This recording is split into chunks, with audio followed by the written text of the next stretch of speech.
Motivation અને inspiration. આપણે સૌ જાણીએ છીએ કે મોટિવેશન શું છે અને ઇન્સ્પિરેશન શું છે.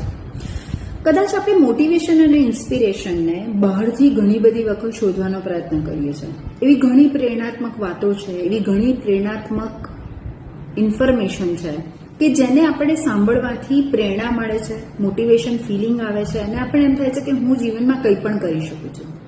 પણ આ ફૂલાયેલો ફુગ્ગો ગમે ત્યારે બી પ્રોબ્લેમ નામની અણીદાર વસ્તુને જેવો અડે છે એવો તરત જ ફૂટી જાય છે.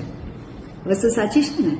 તમારી સાથે પણ એવું બનતું હશે કે તમે મોટિવેટેડ થઈ ગયા, તમે કોઈકને સાંભળી લીધા, એકદમ પ્રેરણાત્મક વાતો સાંભળ્યા પછી તમને એમ થયું કે બસ હવે તો આ દુનિયામાં હું જગ જીતી લઈશ.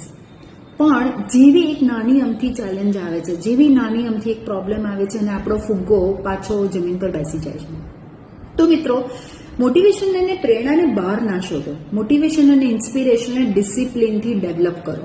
ઘણા બધા વ્યક્તિઓને એ નથી ખબર હોતી કે એમને ડિસિપ્લિન ક્યારે રહેવાનું છે. ડિસિપ્લિનનો એ અર્થ નથી કે તમે સવારે 5 વાગે ઉઠ્યા અને તમે એક્સરસાઇઝ કરીને તમે ઓફિસે ટાઈમ પર ગયા. It's not about punctuality. પણ ડિસિપ્લિનનો અર્થ એ છે કે જ્યારે તમને કોઈ વસ્તુ બહુ જ પ્રોબ્લેમેટિક લાગે છે, જ્યારે તમને કોઈ સબ્જેક્ટમાં ઇન્ટરેસ્ટ નથી આવતો, તેમ છતાં તમે કન્સિસ્ટન્ટલી તેને કરો છો, તો તમારે બહારથી મોટિવેશન માંગવું નહીં પડે.